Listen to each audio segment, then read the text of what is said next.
Hello and welcome to the Safety Goals podcast with Justin Torres and Charlie Wund, presented by InjureFree. This is episode 7 with our special guest, Megan Lucas. Megan's a valued team member here at InjureFree, largely in her part with that she works with our accounts and with our clients, but she also oversees a lot of our data aggregation. So when we dive in and talk about data, Megan's our go-to person. So, you can't have a discussion without data. It means we can't start without Megan. So I'm excited to get into the episode. Absolutely right, Charlie. She knows the trends and she's going to break them down. So without further ado, let's get into the show. All right. So, hey, we have Megan Lucas with us today. Megan is our data expert here at InjureFree. We're excited to share a bit more about her background and what she does with our company. So we're excited to get you guys a little bit more insight into the inner workings of InjureFree. Megan, why don't you start off with just give us a little bit of background. How did you grow up playing sports? What part of the country are you from? And ultimately, what does sports mean to you? All right. Hey, everybody. I grew up in North Carolina. I've played sports my entire life and almost every sport you can think of. Growing up, it was really a way for me to connect with my peers, a way to make friends, and just a way to push myself physically and mentally. I always saw it as something that helps me grow in every aspect of my life. And then as I continued growing, I got interested in physical therapy and public health. I tried out a few different careers and ultimately landed here at InjureFree, combining everything that I've been learning my entire life into one beautiful little job. We appreciate you having you around. And you're a Tar Heel, is that right? Yes, I am. University of North Carolina, Tar Heel forever. Did you play any sports in college? I played club softball, not collegiately. I had a larger workload than collegiate sports would allow me to take on. That's a big balance of the athlete's life of work and play, especially at the collegiate level. And then after college, you ended up playing sports, and I think you're still pretty much playing sports nowadays. Is that right? I am still on, I would say around 3 to 5 teams a season. So I've gotten big into flag football in my time, and I live in Washington, D.C. now. So awesome. And what position are you playing in flag football? I am a quarterback. Awesome. Love it. Sports are in full swing 24/7, which means athletes are bound to get injured. InjureFree is a software platform used by youth sport organizations and schools that was developed to help coaches, parents, and administrators communicate injuries that occur and ensure a safe return to play. These sports safety networks are essential for sports teams working to provide the safest possible environment for their families. For more information or to schedule a demo, please visit www.injurefree.com. That's www.injurefree.com. The balance of work and play as an athlete also gets compounded with injury. So throughout your career, did you have any injuries playing sports? I absolutely did. With as much as I was involved in it, I've had many. They almost knew me by first name at the ER. So living with injury, working through injury is actually what inspired me to get into the healthcare field in general. Growing up, tendonitis, spraining your ankles, ruining everything. The weekend warrior list of yes, bangs and boo-boos, right? I still feel every one of them today. I hear you. The older you get, the more painful they are. Let me just give you a little precursor. Oh, for sure. I can't wait. Yeah. Well, we love having you around here, especially just kind of with your expertise. Why don't you share a little bit about what you do here at InjureFree in a day-to-day capacity?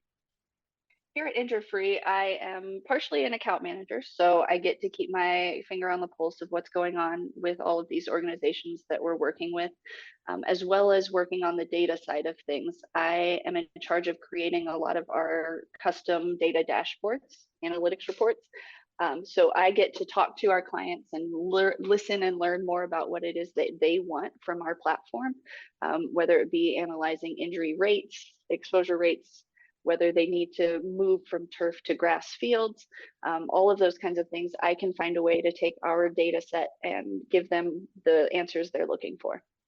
What's some of the most interesting questions you've heard about some of our end users and the organizational data that we aggregate? What are some of those insights that administrators look to you for?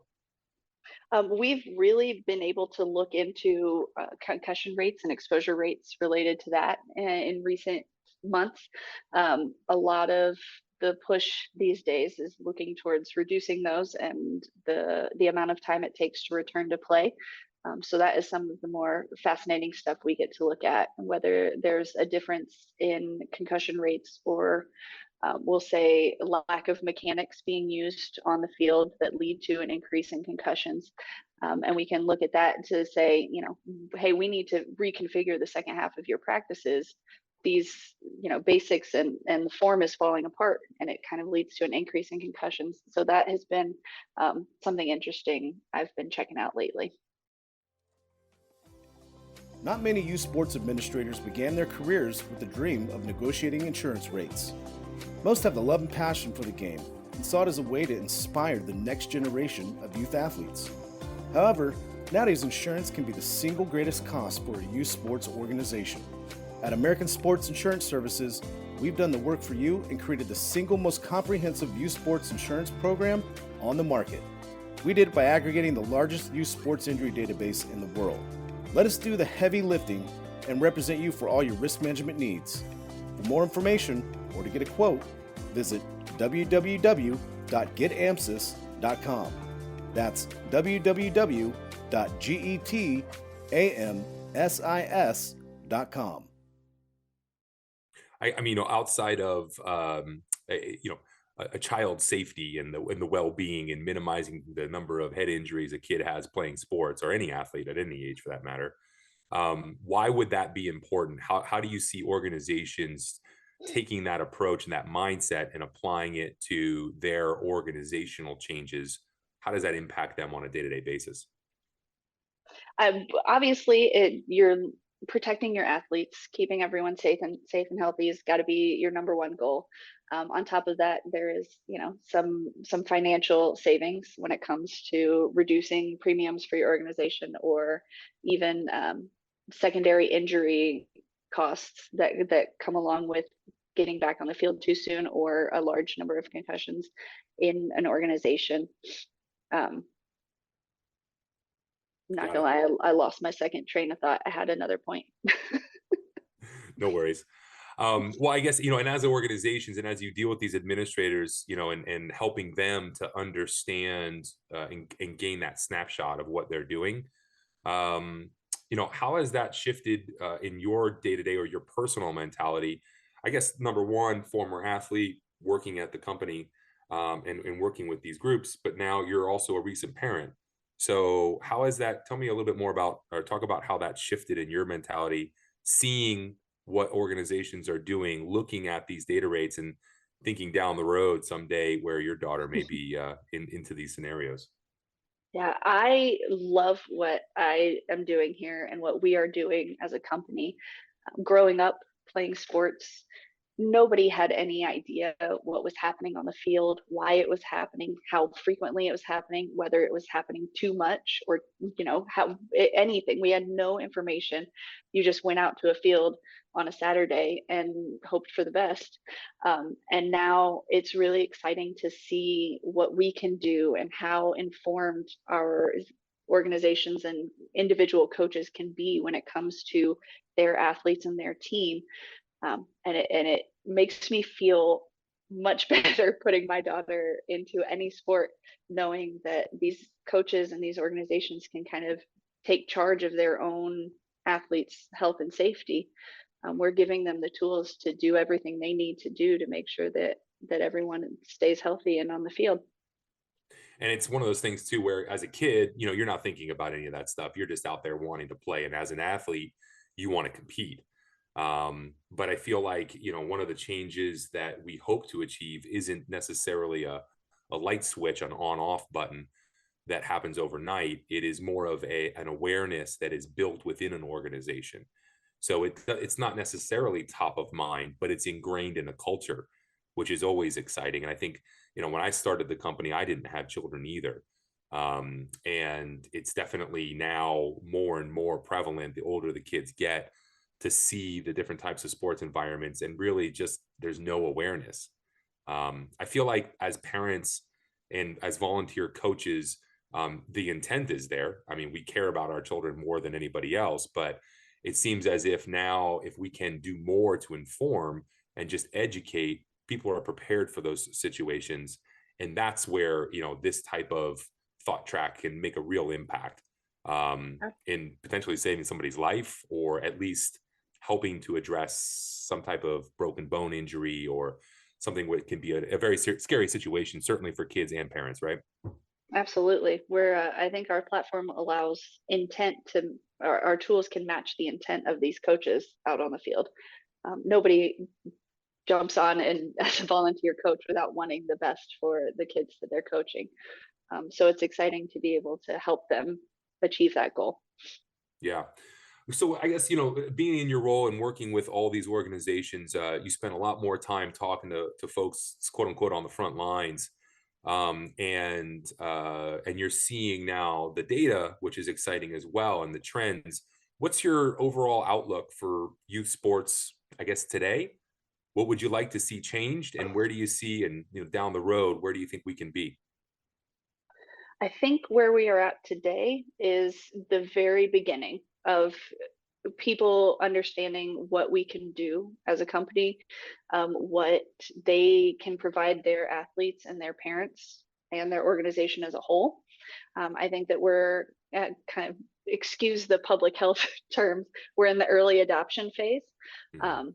So it seems like people are, as we're growing and as we're getting our name out there, people are learning more and more about what we can do.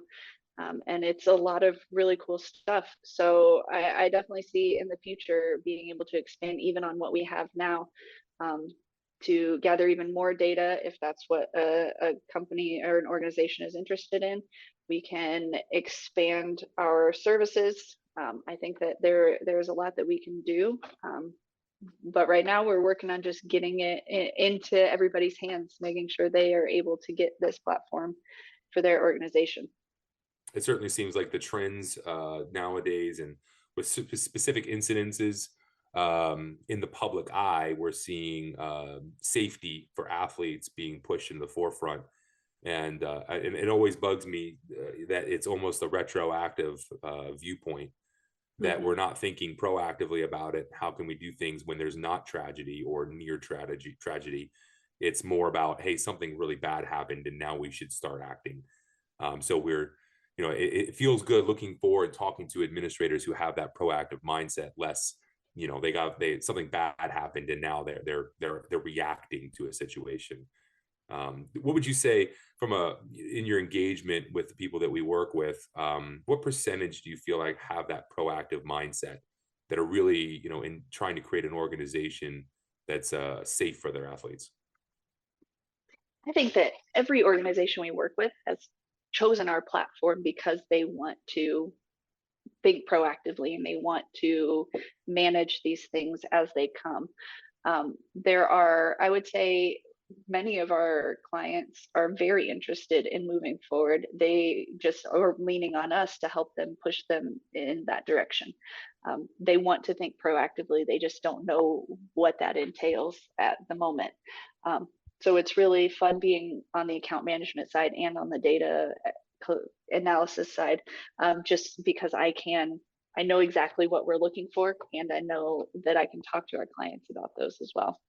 Yeah, nobody ever signed up to be a coach in youth sports because they wanted to dive into risk management, right? That wasn't the passion. But That is correct. And Megan, yeah. that actually brings up a great point. Do you believe that in the industry as a whole, that more or less it's reliant on the healthcare provider from a software point of view to be the ones to further and advance the overall state of mind of people and how health should be looked at for injuries in all youth sports? Or is it supposed to really be emphasized on the athletic training groups and these coaches? Do you see that in the future one or the other is going to have to lead the way to really push and make a new drive towards keeping more athletes safe? That is a great question. I think that it is going to be on the healthcare industry, our platform, people like us, to move things forward. You have your volunteer coaches who have day jobs. They want the best, but they don't have the time to devote to it or the money. And then you have these AT groups that are also pulled in a lot of different directions. There are not enough of them in the country. So to rely on them solely to move the field forward as well as maintain where it is right now is a lot to ask. So I think that we are positioned in an excellent spot to be able to reach both of those sides of the field to bring everybody together and push us all forward into a new and safer arena. Hi, my name is Charlie Wund, and I'm the CEO and founder of the Agency for Student Health Research. When I started the company over a decade ago, I aimed to help reduce injuries within youth sports. Since then, InjureFree was created as a risk management software platform and has grown to become one of the leading injury reporting platforms used by thousands of athletic organizations and schools nationwide. Our expansive education library and reporting technology provides the tools administrators need to take the pain out of risk management. As a former high school athletic director and youth sports organizer, I understand the regulatory compliance requirements and need for individual accountability. Our goal is to provide a service that does better than checking the box. For more information or to schedule a demo, please visit www.injurefree.com. That's www.injurefree.com. Yeah, that's tough. If we're all going to be taking lockstep forward, that's a very big ask, right? That's a lot of people, and I think that administrators can lead the charge for their organizations by dedicating the time and resources necessary to create that first step. That building a network for the organization certainly is the first process, and then all hands on deck. Everybody has a role. And athletic trainers are right in the middle of that. And that's something that we're going to talk about on the podcast a lot and work with and talk to athletic training groups, individual athletic trainers, medical and health system specialists. Obviously, those are the healthcare professionals that were designed and trained specifically to work within the athletic environment. But they, like Megan said, I don't think you can do that alone. We see sometimes in high schools, there's one athletic trainer for 1,000 athletes. And that's a very difficult situation. So everybody's going to play a role. But Justin, I think you bring up a great point. Where does it start? And certainly administrators are in that chair for a reason, to lead. And I think that's a great place to start that conversation. Well, Megan, we appreciate you spending some time with us. We know you're busy and got a lot to do, especially being a new mom. But at the end of the day, we appreciate you and everything you do for everybody in our organization and everybody that we work with as well. So thank you for taking some time and sharing some thoughts. Thank you. I had a great time. We would like to thank you all for listening to today's episode of the Safety Goals podcast, presented by InjureFree. I'm your host, Justin Torres, and a big thanks to our special guest. And also, thanks to my co-host, Charlie Wund. To listen to other episodes of the Safety Goals podcast, check us out on Spotify, Apple Podcasts, YouTube, or wherever you listen to your podcasts.